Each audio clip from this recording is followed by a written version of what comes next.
बिस्मिल्लाहिर्रहमानिर्रहीम। अस्सलाम वालेकुम नाज़रीन, आप यूट्यूब चैनल देख रहे हैं। मैं इमरान खान हूँ। सबसे पहले साबिक़ वज़ीर-ए-आज़म इमरान खान साहब का स्टेटमेंट देख लेते हैं। और इस बयान में इमरान खान साहब ने एक दो चीज़ें पहली मरतबा कही हैं। ये चीज़ें जब आपके सामने आएंगी तो आपको आइडिया हो जाएगा कि टेम्परेचर किस तरफ जा रहा है। इमरान खान का स्टेटमेंट, उनके अपने अल्फाज, उनकी अपनी ज़बान, उनका अपना ट्विटर।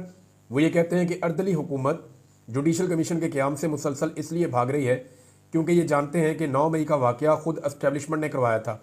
एस्टेब्लिशमेंट ने खुद आग लगाकर सीसीटीवी फुटेज गायब कर दी। मेरा अदालत से अगवा किया गया और किया ही इसलिए गया था क्योंकि इनको रद्द-ए-अमल का अंदाज़ा था और अवाम के जज्बात से खेल कर उन्होंने अपना मकसद पूरा करना था। एक पुरअमन एहतजाज को अपने बंदे शामिल करवाकर फॉल्स फ्लैग ऑपरेशन में तब्दील कर दिया गया। 9 मई की आड़ में मेरी लीडरशिप और कारकुनान समेत हज़ारों लोगों को अगवा किया गया और तशद्दुद का निशाना बनाया गया। अगवा बराए बयान की रवायत डालकर लोगों से ज़बरदस्ती तरीके इंसाफ छुड़वाई गई। हमारे 16 अफराद शहीद और 4 अफराद को माजूर कर दिया गया। सब जुल्म हमारे साथ करके हम पर ही मुकदमात बना दिए गए। 9 मई का सारा ड्रामा तरीके इंसाफ को कुचलने के लिए रचाया गया ताकि लोग डर कर तरीके इंसाफ को छोड़ जाएं। 9 मई के बयानिए का धड़न तख्ता तो 8 फरवरी के इंतखाबात में हो गया था, जब तमाम तर पाबंदियों के बावजूद तरीके इंसाफ ने क्लीन स्वीप किया। इंतखाबात मुलतवी करने की वजह भी यही थी कि झूठा प्रोपेगेंडा करके अवाम को तरीके इंसाफ से बदजन किया जाए, मगर ये इसमें नाकाम रहे। 26 नवंबर भी इसी मकसद के तहत किया गया ताकि निहत्ते पुरअमन मुजाहिरीन को गोलियां मारकर खौफ व हरास पैदा किया जा सके और अवाम को उनकी आवाज़ बुलंद करने से रोका जा सके। 26 नवंबर को हमारी कॉल मुल्क में जमहूरी इक़दार की बहाली के लिए थी, मगर इस पर सीधे फायर खोल कर अवामी खून से इस हुकूमत और एस्टेब्लिशमेंट ने अपने हाथ रंग लिए। 26 नवंबर तरीके इंसाफ को कुचलने की दूसरी कोशिश थी। कठपुतली हुकूमत ने जमहूरियत पर कारी ज़रबें लगाकर अवाम से बुनियादी इंसानी हकूक मुकम्मल तौर पर छीन लिए हैं। पीका तरमीमी एक्ट इसी सिलसिले की एक कड़ी है। पहले आज़ाद मीडिया का गला घोंटा गया, अरशद शरीफ का कत्ल किया गया, सहाफ़ियों को अगवा किया गया, उनको तशद्दुद का निशाना बनाया गया और सोशल मीडिया पर पाबंदियाँ आयद की गईं। अब फार्म 47 असम्बली ने आज़ादी इजहार राय पर कदगन के लिए काला कानून मंजूर कर लिया है। सियासी इख्तलाफात को दबाने के लिए पीका कवानीन में तरामीम की गई है। इसकी जितनी मजम्मत की जाए उतनी कम है। आज़ाद अदलिया कानून की हुक्मरानी और आज़ादी इजहार राय के बगैर जमहूरियत पनप नहीं सकती।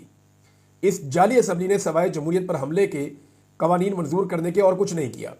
फिर चाहे वो 26वीं आइनी तरमीम की मंजूरी हो या पीका तरामीमी एक्ट हो, 26वीं आइनी तरमीम का मकसद chief of the army staff की एक्सटेंशन था और इनको ये खौफ था कि अदलिया आज़ाद हुई तो इलेक्शन फ्रॉड सामने आ जाएगा। ये वो कह रहे दो तरफा था। एक तरफ आर्मी चीफ की एक्सटेंशन कर दी थी 26वीं आइनी तरमीम के बाद, और क्योंकि फिर वो जब भी उसको चैलेंज किया जाएगा तो मामला जाएगा आइनी बेंच के सामने, और दूसरा उनको अपने इलेक्शन फ्रॉड का भी पता था कि अगर ये मामला भी खुलेगा तो ये भी जाएगा आइनी बेंच के सामने। लिहाजा अपना ही एक आइनी बेंच बना लेते हैं जहाँ ये मामला जो है वो निबड़ जाया करेंगे। इमरान खान साहब ने कहा कि इलेक्शन फ्रॉड सामने आ जाएगा। अपने ज़ाती फ़वायद के लिए अदलिया की खुद मुख्तारी को सलब कर दिया गया। 8 फरवरी को मुल्क भर में यौम स्याह मनाने की तैयारी की जाए। इस दिन अवामी मैंडेट छीनकर 1971 की याद ताज़ा की गई। स्वाबी में खैबर पख्तूनख्वा और शुमाली पंजाब के लोग इकट्ठे होकर एहतजाज करें। दीगर इलाकों के अफराद अपने अपने शहरों में एहतजाजी मुजाहरे करें। पूरी दुनिया में ओवरसीज पाकिस्तानी भी इस दिन अपनी आवाज़ बुलंद करें। और ओवरसीज पाकिस्तानियों से एक बार फिर मुतालबा करता हूँ कि तरसीलात ज़र का बाइकआउट जारी रखें। इस हुकूमत ने सवाए जमहूरी इक़दार की पामाली के कुछ नहीं किया। इनको तरसीलात ज़र भेजना इनके हाथ मजबूत करने के मुतरादिफ है, जो आपकी ही गर्दन दबोच रहे हैं। हम जमहूरियत की बहाली के लिए पाकिस्तान में मौजूद तमाम सियासी जमातों से रब्ता करेंगे। अपनी जमात को हदायत करता हूँ कि दीगर जमातों से इस मकसद के तहत रवाबित को तेज़ करें ताकि जल्द अज जल्द अवाम को जमहूरियत की आड़ में नाफिज इस डिक्टेटरशिप से निजात मिल सके। अली अमीन गड्डापुर पर बतौर वज़ीर आला गवर्नेंस का बहुत दबाव है, लिहाजा हमने फैसला किया है कि जुनेद अकबर खान जो हमारे दरीना साथी और कारकुन हैं, उनको तहरीक इंसाफ खैबर पख्तूनख्वा का सदर मुंतखब कर दिया जाए और तंजीमी उमूर उनके हवाले कर दिए जाएँ। ये जनाब इमरान खान साहब का स्टेटमेंट है। इमरान खान साहब के जो नए फैसले हैं ना, जो उन्होंने अब किए हैं, स्पेशली जुनेद अकबर खान को लगाना, इससे एक बात तो बड़ी साफ नज़र आ रही है। वो ये नज़र आ रहा है कि पाकिस्तान तहरीक इंसाफ एहतजाजी सियासत और लॉन्ग मार्च वाली हिकमत अमली की तरफ बड़ी तेज़ी से बढ़ रही है। यानी अब फैसले जो हैं वो अब मुज़ाकरात के अंदर नहीं होने। इमरान खान साहब ने दोबारा ये फैसला कर लिया है, या पाकिस्तान तहरीक इंसाफ के अंदर ये सोच पैदा हो गई है कि फैसले अब मैदान में ही होंगे या सड़क के ऊपर ही होंगे। लिहाजा उन्होंने सूबाई हुकूमत को अलग कर दिया, जो पार्टी है उसकी सियासत को। यानी सियासत और एहतजाज और ये सारी चीज़ें तो पाकिस्तान तहरीक इंसाफ ने करनी है। अब सूबाई हुकूमत जो है उसको मिलना पड़ता है कभी मोहसिन नकवी से, कभी वज़ीर आज़म से, तो वो बड़ा अजीब सा इम्पैक्ट आता है। लिहाजा यहाँ पे जो पार्टी चलाएंगे वो जुनैद अकबर साहब चलाएंगे, और जुनैद अकबर साहब को ज़्यादा नुकसान ना पहुँचाया जा सके। अब वो पब्लिक अकाउंट कमेटी के चेयरमैन भी हैं, उनके पास एक आईनी होता भी है, लिहाजा वो बड़ी दलेरी के साथ अपना काम कर सकेंगे। उनके लिए कुछ चैलेंजेस हैं। नंबर एक तो जुनैद अकबर साहब को फौरी तौर पे वो डाटा देना चाहिए जो इनके अफराद लापता हैं 26 नवंबर से। देखिए, बहुत सारे लोग ये कहते हैं कि जितने लोगों को गोलियां लगी हैं, जो लोग अभी तक दफनाए गए, ये वो सारे लोग हैं जिनको दिन के टाइम स्नाइपर से मारा गया था। रात के वक्त जब अंधाधुंध फायरिंग हुई तो उसके बाद तो कोई वहाँ मौजूद ही नहीं था। और जो लापता अफराद हैं, तहरीक इंसाफ के बकौल अब भी 30 से 40 लोग वो कहते हैं हमारे लापता हैं। इमरान खान साहब ने एक कमेटी भी बनाई, लेकिन अभी तक तहरीक इंसाफ बाकायदा तस्वीरें, नाम, ID कार्ड नंबर, उनकी फैमिलीज के इंटरव्यू और उनके इलाके के हवाले से तफसीलात फराहम करने में नाकाम रही है। क्योंकि ये मामला जो है वो सूबाई हुकूमत के पास था। इमरान खान साहब ने एक कमेटी बनाई, वो भी उन्हीं के मरहून मिन्नत थी। अब पार्टी के अंदर जुनैद अकबर साहब को एक बड़ा अहम ओहदा मिला है, खैबर पख्तूनख्वा के वो सदर बने हैं पार्टी के। लिहाजा जो लोग लापता हो गए हैं उनका डाटा खैबर पख्तूनख्वा से अब प्रोवाइड करना जुनैद अकबर साहब की जिम्मेदारी, उनको ये करना चाहिए अपनी कमेटी के साथ मिलकर। इमरान खान साहब ने जो कमेटी बनाई थी उस पर अभी तक कोई जवाब नहीं आया और अभी तक कोई काम नहीं हुआ, लिहाजा ये काम अब जुनैद अकबर साहब को करना पड़ेगा। समी इब्राहिम साहब और मुईद पीरजादा साहब दोनों ने एक ही जैसी बात की है, दोनों का एक ही जैसा दावा है। उन दोनों का ये कहना है कि बुशरा बीबी की जो गिरफ्तारी हुई है इसके पीछे अली अमीन गंडापुर साहब का हाथ है, और इमरान खान साहब को इस बात का एहसास भी हो गया है, और इमरान खान साहब इस वजह से शायद खाइफ भी हैं। ये बात दोनों सीनियर जर्नलिस्ट हैं उन्होंने की है। अब जो एक और गिरफ्तारी है वो आजम सवाकी साहब की, उसके बारे में भी यही कहा जाता है। और जो इंतजार पंजूथा साहब हैं उनकी गिरफ्तारी के बारे में भी यही कहा जाता है कि उनके ऊपर भी जो बिजली गिरी है वो अपनों ने ही गिराई है, और उनके साथ भी जो जुल्म सितम हुआ उसके पीछे अपने ही मौजूद थे। अभी पार्टी में बड़ी गंभीर खामोशी है इन चीज़ों को लेकर, लेकिन आने वाले दिनों में चीज़ें आगे बढ़ेंगी। जुनैद अकबर को आपने अंडर एस्टिमेट नहीं करना नाज़रीन, वो करना भी नहीं चाहिए, किसी भी आदमी को नहीं करना चाहिए। इतना बड़ा ओहदा मिल जाएगा एक पार्टी के अंदर, इतनी बड़ी आवाम की तादाद है, और खैबर पख्तूनख्वा में तो ये पार्टी का तोती बोलता है, तो वहाँ का जो सदर बनेगा वो लाजमी बात है वो एक ताकतवर लीडर के तौर पर उभरेगा। जुनैद अकबर के बारे में इमरान खान साहब ने एक दिन कहा था, पुराना मैं एक क्लिप देख रहा था, कि जुनैद अकबर की एक कमजोरी है कि ये शरीफ आदमी है। तो मेरा जो पूरी जिंदगी का तजर्बा है ना, मैंने एक चीज सीखी है अपनी जिंदगी में, कि शरीफ आदमी से पंगा नहीं लेना चाहिए, क्योंकि उसकी शराफत उसका हथियार होती है। जिस दिन शरीफ आदमी से ज्यादा पंगा लिया और वो टेढ़ा हो गया ना और वो चल पड़ा, फिर तो शरीफ आदमी के पास ना फिर रिवर्स गियर नहीं होता, वो फिर सीधा ही चलता है। क्योंकि शरीफ आदमी की सारी जिंदगी की प्रैक्टिस होती है सीधा सीधा चलना, उसके बाद बैक गियर होता ही नहीं है, उसने फिर वापस नहीं जाना। लिहाजा शरीफ आदमी को छेड़ने के लिए तो बुजुर्ग भी मना करते हैं और समझदार लोग भी मना करते हैं, सियाने, कि शरीफ आदमी को नहीं छेड़ना चाहिए। तो जुनैद अकबर वो शरीफ आदमी है जिसको बहुत छेड़ा गया है, लेकिन इसके बावजूद वो डट कर खड़ा रहा, हत्ता कि उसकी अपनी पार्टी के अंदर भी उसके खिलाफ मुखालफत हुई। लेकिन जुनैद अकबर को ये ओहदा मिलने के बाद पाकिस्तान तहरीक इंसाफ के अंदर बहुत सारे लोगों को उम्मीद बनी है कि इमरान खान साहब दोबारा से एक एक्टिव पॉलिटिकल सिनेरियो बना रहे हैं पाकिस्तान तहरीक इंसाफ के अंदर, पंजाब में भी और खैबर पख्तूनख्वा में भी।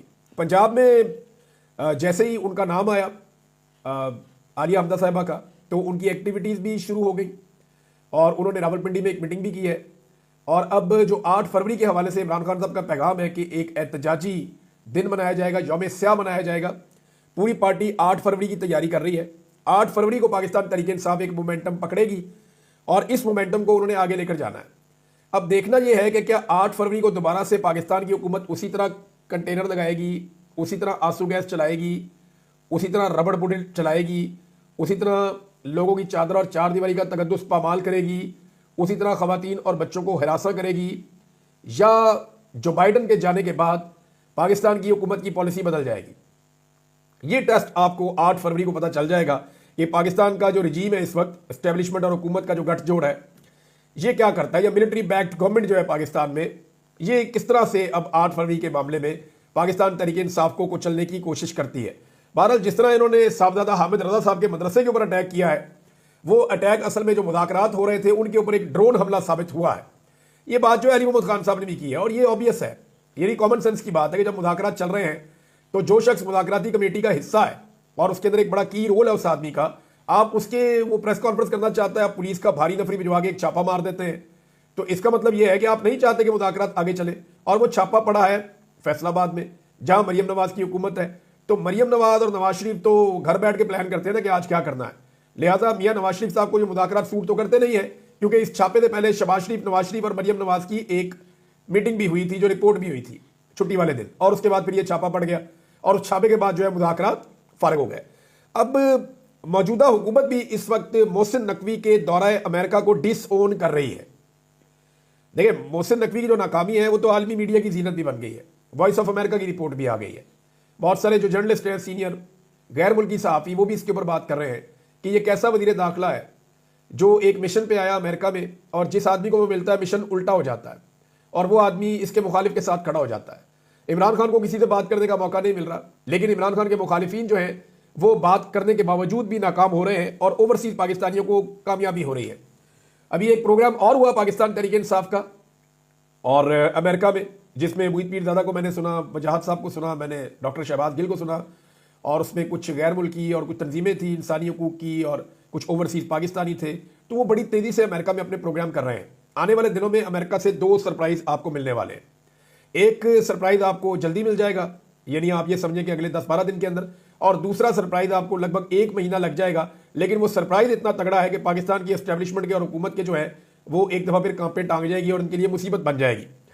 ट्रंप ने कुछ इकदाम किए हैं। एक तो अच्छा, मैं आपको बता रहा था कि हुकूमत ने डिसोन कर दिया है, यानी इरफान सिद्दीकी साहब कहते हैं अपनी मर्जी से गए, मोहसिन नकवी साहब 80 किला भेजा है, यानी मोहसिन नकवी साहब का वो कहते हैं टिकट भी अपनी मर्जी से लिया है, खुद ही गए हैं, खुद ही जाके वो प्रोग्राम्स के अंदर शिरकत कर रहे हैं। हुकूमत उनको डिसोन कर रही है क्योंकि इतनी बड़ी तौहीन और बेइज्जती जो हुई है अमेरिका में, हुकूमत उसको ओन कर नहीं सकती। दूसरा, ये जो एक ब्लंडर किया है इन्होंने बहुत बड़ा कि एक ऐसी तंजीम के प्रोग्राम में चले गए जो बहुत ज़्यादा चाइना के खिलाफ है, तो चाइना का उस पर रद्दमल है। अब रद्दमल आना भी चाहिए उनका, पैसे आप चाइना से लेते हैं, जाके आप चाइना के खिलाफ ही प्रोपेगेंडे के अंदर शामिल हो जाते हैं। अब पाकिस्तान का दफ्तर खारजा कह रहा है जी गलती से चले गए, लेकिन बात यह है कि मोहसिन नकवी को जो लोग लेकर गए थे उनके खिलाफ एक इंक्वायरी होनी चाहिए, उन लोगों को नौकरियों से निकालना चाहिए, उन लोगों को उधर से पाकिस्तान वापस बुलाकर उनकी सरजनिश होनी चाहिए, उनको OST करना चाहिए। उन्हें पूछा जाना चाहिए कि आपने एक मुल्क के साथ पाकिस्तान के ताल्लुकात पर बात करके रख दिए जिनके हमने $100 अरब के करीब हमने उनकी इन्वेस्टमेंट करवाई हुई है पाकिस्तान में, हमने उनसे उधार ले लेके अपना अकाउंट भरा हुआ है, और आपने उसी मुल्क के खिलाफ वहां प्रोपेगेंडा करवा दिया। अब मोहसिन नकवी को तो चले नहीं पता था, उसके बाद इतना नॉलेज नहीं था या उसको इतनी समझ नहीं थी, नालायकी आप समझ लें कि वो चला गया। लेकिन मामला यह है कि जो लोग मोहसिन नकवी को लेकर गए उनका दिमाग काम नहीं कर रहा था, उन्हें नहीं पता था कि हम मुझसे क्या करवा रहे हैं। तो डैमेज तो जो होना था वो हो गया है। दूसरी जानिब अमेरिका की नई पॉलिसी ने ना पूरी दुनिया के अंदर एक खलबली मचा दी और पाकिस्तान के लिए भी इसमें बड़ा सीरियस इशू है। अमेरिका ने दुनिया भर के लिए फौजी और सिविल इमदाद को बंद कर दिया है और अगले 90 दिन तक वो कह रहे हैं जी कोई फौजी और सिविल इमदाद हम नहीं दे रहे। अब पाइपलाइन में जो पैसा पड़ा हुआ है, जो बहुत जरूरी जगह है, वहां पे वो चला जाएगा ह्यूमैनिटेरियन ग्राउंड्स के ऊपर। बहरहाल वो फौजी और सिविल इमदाद उन्होंने बंद कर दी है अगले 90 दिन के लिए। ट्रंप ने दुनिया भर की जंगों में इस्तेमाल होने वाले जो अमरीकी अखराजात हैं उनके ऊपर बंद बांधने का फैसला किया है। ट्रंप अब ये कहता है जनाब जिन्हें जंग लड़नी है अपनी जंग आप लड़ो, यानी उन्होंने यूक्रेन को भी कह दिया कि अगर आपने लड़ाई लड़नी है तो अपने खर्चे पे लड़े। उन्होंने यूरोप को भी पैगाम दिया है, उनके लिए भी एक बड़ा धचका है कि जनाब अपनी लड़ाई खुद लड़ो, क्योंकि नेटो के अंदर सबसे बड़ी इन्वेस्टमेंट अमेरिका की होती है और अमेरिका ही सबकी प्रोटेक्शन की जिम्मेदारी लेता है। लेकिन डोनाल्ड ट्रंप ने मॉडल तब्दील किया कि जनाब सारे पैसे खर्च करें, खाली अमेरिका का पैसा नहीं लगना चाहिए। अब 90 दिन तक के लिए ये असेसमेंट करेगा अमेरिका की जो नई गवर्नमेंट है। 90 दिन तक इन्होंने इमदाद बंद कर दी है, फौजी और सिविल। अब 90 दिन तक ये असेसमेंट करेंगे कि किसके साथ जरूरी है और किसके साथ गैर जरूरी है, यानी कहां पे इमदाद देनी है वो जरूरी होगी और कहां पे नहीं देनी जो गैर जरूरी है, और माजी में कहां पे गैर जरूरी इमदाद दी गई है उनका ऑडिट करें, उनसे चेक करें जनाब हमने आपको इमदाद दी, आपने किया क्या है। अच्छा, इसमें यूक्रेन भी शामिल है, इसमें और भी कुछ मुल्क शामिल है और इसमें पाकिस्तान भी बदकिस्मती से शामिल है कि पाकिस्तान को भी अमेरिका ने बहुत इमदाद दी है। ये सवालात पाकिस्तान से भी उठ सकते हैं।